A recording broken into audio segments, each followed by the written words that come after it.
Ayun guys, good morning. Pupunta na tayo ngayon ng Mount Samat. Mabuti magandang panahon ngayon.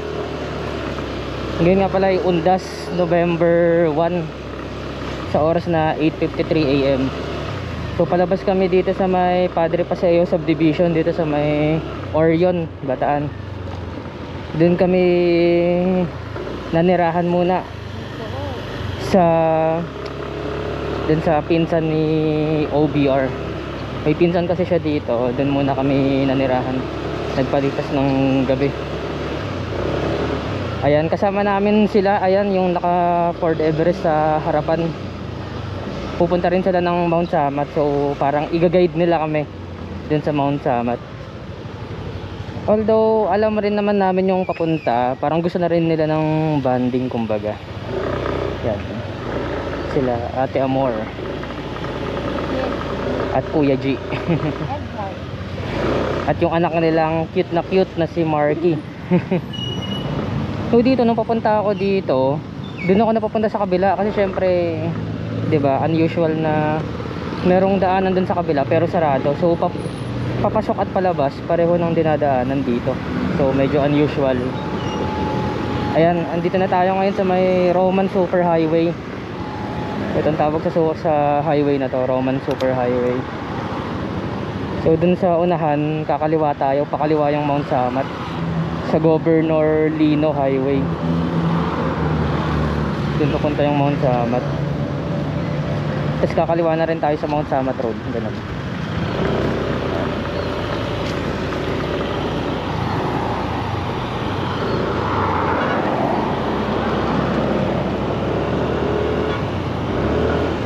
So alam ko ito, magkaibang highway ito, itong pakanan. Alam ko yan yung mga papunta ng mga Balanga, Orani.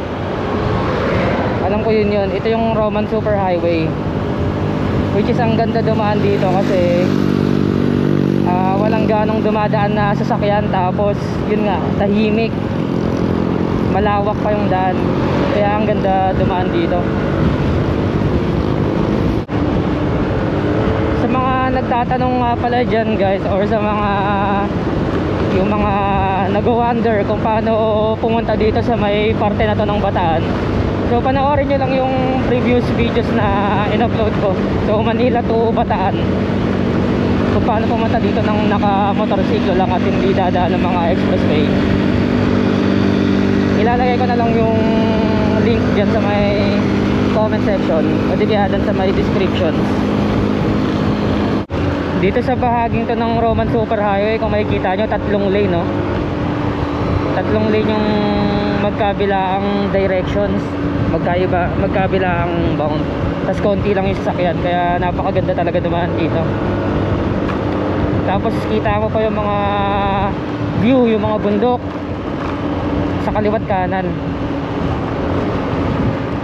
Ayun guys, pag pupuntang Mount Samat, dito talaga yan dadaan sa may ibaba.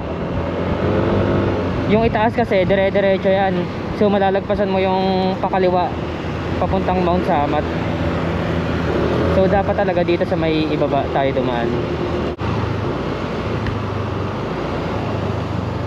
At yun, kakaliwa na nga tayo dito, no, sa may Governor Lino Highway. Yun ang pangalan ng highway na to, Governor JJ Lino.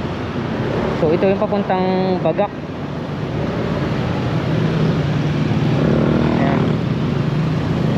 So kung doon tayo dumaan sa may tulay sa taas, malalagpasan natin to. Tapos after ilang kilometro na lang, kakaliwa na tayo dun sa may Mount Samat Road. Bagak 30 kilometers, Morong 50 kilometers, Mount Samat 10 kilometers nakalagay. Grabe naman tanawin dito sa Bataan, no? Nakaka-relax talaga.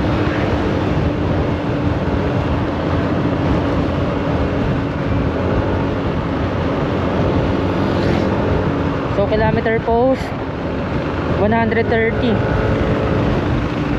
So 130 kilometers away tayo from Manila.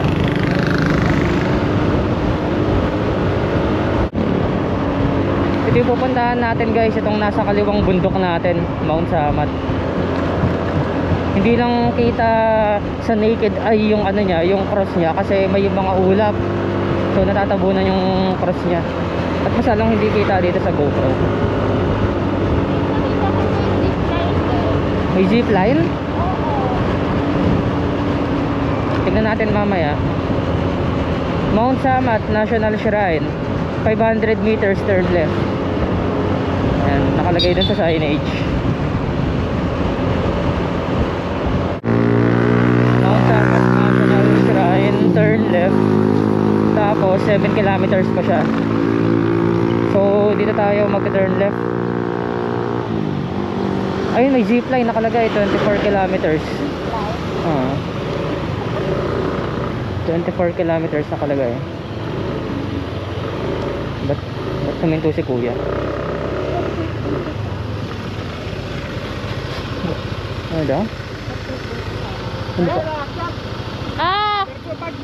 Pagpapalik nyo, dito ang diretso na kayo punta. Saan kuya pa ganon? Left? Ang diretso lang kayo. Okay. Sige po. Tandaan na kayo na namin, dito paliko-liko yung ano na. Okay. Ay, hindi po ba kayo pupunta doon, kuya? Hindi. Okay. Thank you, kuya. May gilay doon, may entrance nyo yata. Okay po. Pagbaba nyo, dito sa kita. Okay po. Okay. May Friendship Tower. Doon po. Dito. Diretso lang. Sige po. Thank you. Thank you po. Tatrames. Thank you po.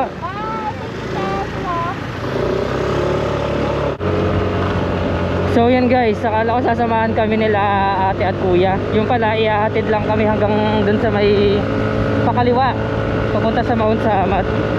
So thank you po ate Amor at kuya G sa pag-guide sa amin kung paano papunta dito.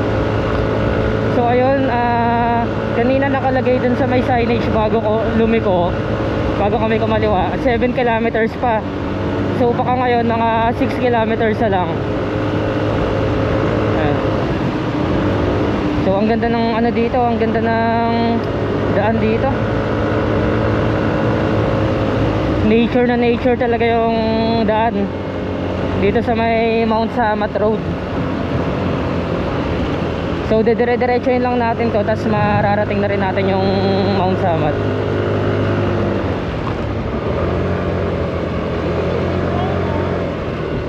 Zipline. Ay, may nagbo-bike dito. Maganda kasi mag-training ng bike dito, pataas eh. So pataas tayo ng pataas. Expect na rin na mas kukonsumo to sa gas.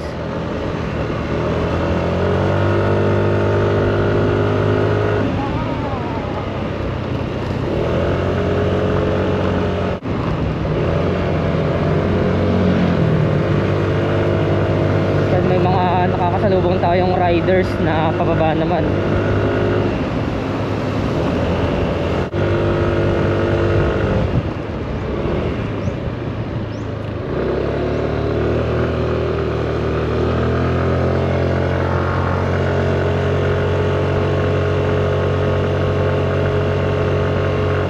Mount Samat. Saan mo pa-park dito? Tanong nga tayo. Dito na tayo sa Mount Samat guys, sa entrance. Ano ba yun?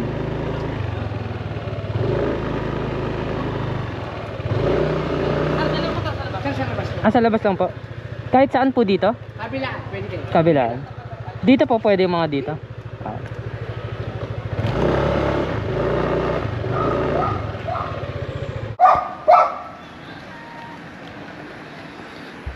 Ang Mount Samat. Kapag mga motor dito nakapark sa labas, yan.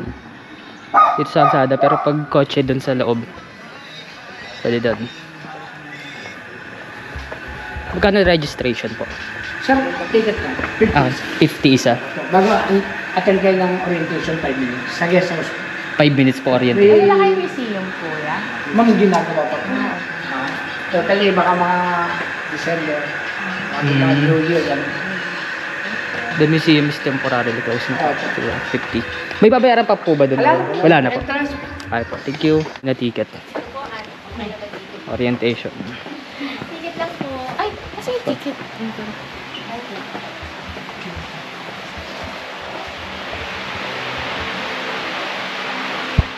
So kung mga sir, kalsada kayo paakyat, nagdanak po kayo pababa. Dito po start na lakad niyo po sa likod ng pantry na yan. No smoking lamang po, kahit Apo. vape, di po allowed, no TikTok, no Zumba. Pwede mag-picture video, wag lamang po sasayaw po. Hindi po allowed pagkain sa taas, tubig lamang po ang Jesus. Ang CR po natin dito lamang po sa guest house, pag babae po dito, pag lalaki po sa Okay. Okay. So, pwede naman pala mag... Ayun o, ito pala yung sa cross niya. Kita naman pala.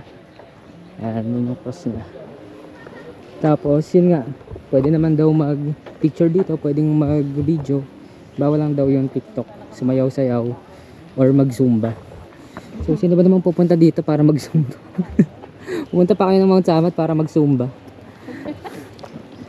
Ayun, so dito ba? Dito yung ano, daan. Dito pala.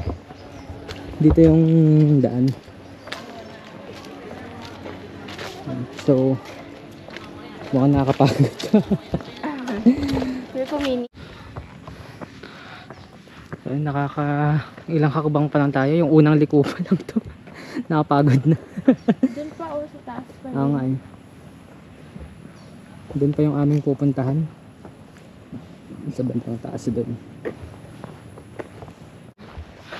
Oo nga eh, nakasarado yung museum under renovation. So baka daw buksan pa sa December.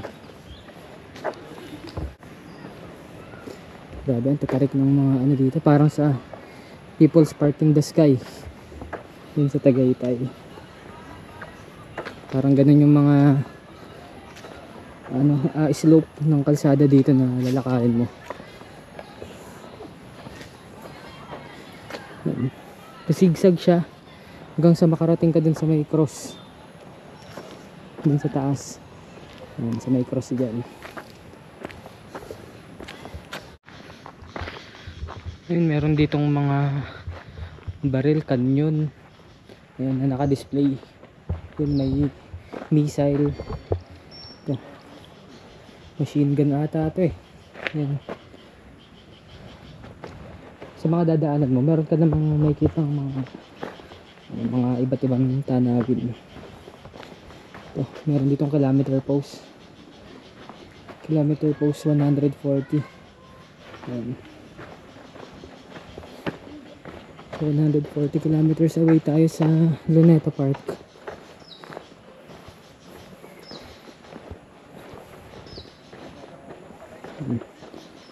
So ito, meron ulit dito naka-display na isang uri ng baril. Baka machine gun din to. Yan. Tapos dito naman may kita yung overlooking sa Bataan. Yan, medyo mataas na tayo. Kung meron kang magandang telescope dito, kita mo ang Manila dito eh. Where? Kasi nung pandemic sa Quezon City, Kita? may nag-post dun sa Quezon City na meron siyang magandang camera o telescope. Kita tong cross ng Mount Samat sa Quezon City. So yun. Hindi ko lang sure kung ano na elevation natin, pero sa tansya ko may 1,000 feet na to eh. Tansya ko.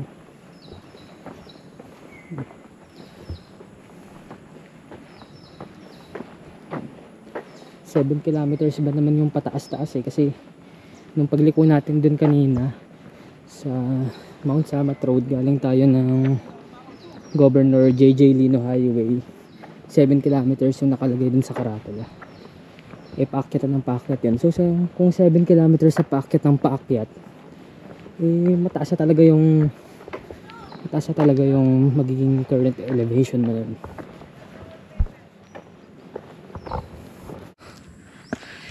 Ito na, malapit ng matanaw ang Pag-asa. Ang kaginhawaan. Malapit nang matapos ang mga may hirap na akyatin. Yung may elevator na papuntang taas? Ang alam ko, pero hindi ko alam kung nagpapapasok ba sila eh. Working. Oo. Pero parang may nakita nga akong ganun. Kasi ganun yung pinuntahan namin. Hindi ko matandaan if ito ba yung cross na yun. Pero I think ito yun. Ito lang naman yung sikat na cross dito sa ano. Kasi galing kami nun ng Olonga po. Yung Hmm. high school pa ako. Yung ano ninyo, pinuntahan ninyo. Paano nun? Subic Safari. Subic Safari. Ito, narating na natin tong Mount Samat na National Shrine. Narating na natin tong cross dito sa may Mount Samat. Yan. Ang laki pala na ito sa ano, sa personal. Ang laki. Ilang feet kaya to? Hindi lang 100 feet to. Yung taas na ito. Kasi andito tayo sa may side niya. So, para lang siyang Ang taas pala nito. vertical line. Kasi hindi kita yung cross.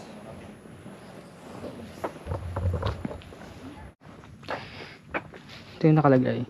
Sumakasay-sayang po ako na ito sa bundok Samat, sakop ng Pilar, lalawigan ng Bataan. Ibinaon ang panukalang bato ukol sa pagtatayo ng dambana ng Kagitingan sa panahon ng pamamahala ng Pangulong Ferdinand E. Marcos.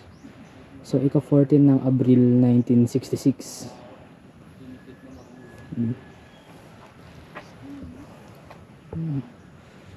Grabe ang taas. Laki.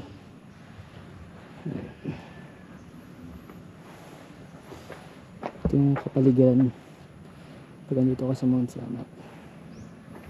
Yan.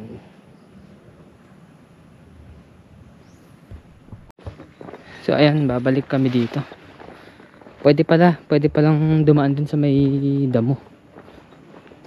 Dun pala talaga ang daanan dito. Kala namin kasi bawal. Ayan, daan tayo ngayon dito.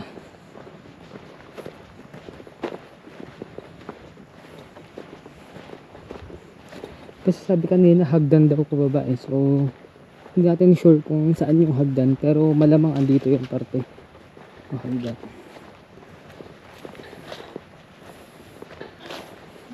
Ayan, meron dito ano, maliit na silungan.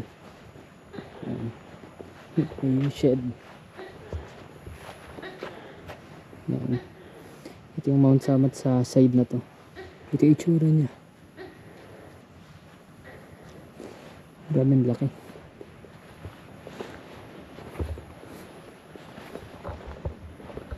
Ayan.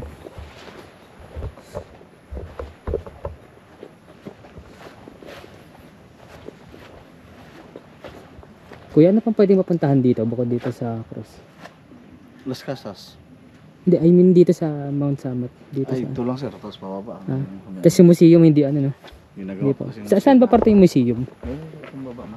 Ah, ginagawa pa. Ibig sabihin, hindi pa siya nag-open sa Opo, public. hindi. Akala ko nire-renovate. Ito dati yung pwede ka umakyat. Ah, po yun po. Yung may- Ito na may nga elevator? Yun, yung may elevator. Ito nga yun. Tapos Kailan pa may nag... bilog sa kabila. Ayun. O, ito nga yun. Tapos, ano, bawal na po ngayon. Okay, re-renovate pa yan. Ah, nire-renovate. Mga kailan po kaya ulit 2028 yan, operate na. 2028 operate. Kailan nag-stop yun, kuya? 2019. Ah, okay. 2019 pala, na-stop na yung pagpasok sa loob at pag-akit sa elevator. Kasi natatandaan ko nakakakit ako. Ano kasi matanda na ako, 58 years na po. Kung sa building pa lang yan, renovate na yan. Oo. Biniba na yan. Kailan na itayo to? 58 years ago? Ang 1966 po yan. Oh, si kay Marcos yun, oh, Ferdinand. Yun Grabe. nga yun. Ay, talaga. Ang galing ng pagkakatayo na ito. 25 pa yun, umpisahan gagawin. 2025 pa umpisang gagawin. Tapos 2028 yung ano ulit. Tapos magkaroon na po tayo ng operation, night operation. Night operation. Pag na-operate na to sa 2028, night operation. Kasi ngayon hanggang 4 PM lang to, no? Opo. 8 to 4. Tapos pero pag andito ka na, hanggang 5 pwede kang lumabas. Tapos tuwing Monday, close po tayo tuwing Monday. Close pala silang Monday. Okay. Buti pala hindi napatapat ng Monday yung pagpunta natin dito. Kahit holiday man, basta Monday, close po talaga siya. Regardless kung anong araw, basta kung anong okasyon basta Monday. Ayun. Parang 20... Ganda sana yan kung pwede ka umano sa taas. 2013 yata yung last kong punta. 28, ano? 13. Pwede. Oo, operational pa yun. 2019 daw yung ano. 2013. Na-stop. Second year. Second year. Ayan. Tapos baba na dito, boss. Thank you, kuya. Thank you, boss. overlooking sa Bataan. Doon tayo nang galing sa baba. Ang taas rin pala ng inakyat natin na ano, no? By foot. Siguro nasa ano rin yan, mahigit nasa 100 meter, 100 feet na rin. Yung equivalent niyan. Magmula dun sa may entrance. Ang ganda ng view dito. Ang creepy. Tingnan mo. Ang creepy. Ah, yung pine. Ah. Ang creepy, di ba, babe? Pero gusto ko. Ang Lawak dito creepy. ng damuhan. Babe, picturean mo nga kahit naka-silhouette, babe. Sige lang.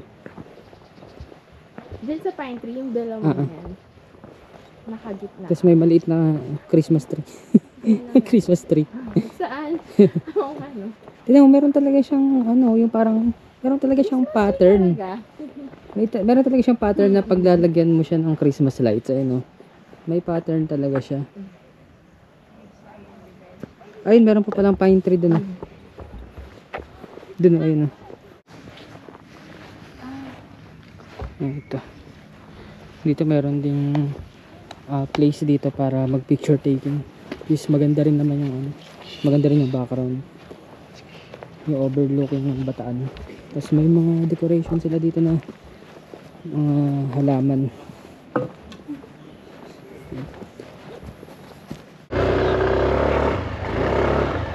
Ayun, paalis na nga tayo dito sa Mount Samat. So overall okay naman. So 50 pesos yung entrance fee. Sulit na sulit yung 50 pesos mo. Kasi napakaganda naman talaga ng istruktura, yung cross. Yung cross na istruktura. Habang tinitignan ko yun, iniisip ko kung paano ba na itayo yun. Ang gagaling ng mga engineer na nag-construct nun. Biro mo 1966 pa na itayo yun. So ibig sabihin wala pa silang ka-advance na technology compared sa panahon natin ngayon. Kaya talagang nakakamangha. So ayun, paalis na nga tayo dito. Pababa lang ng pababa tong kalsada. So kahit hindi ako mag-gas dito, ayun, no, uma-under tayo kasi nga pababa. Yan, kailangan lang natin pumreno dahil pakurba to.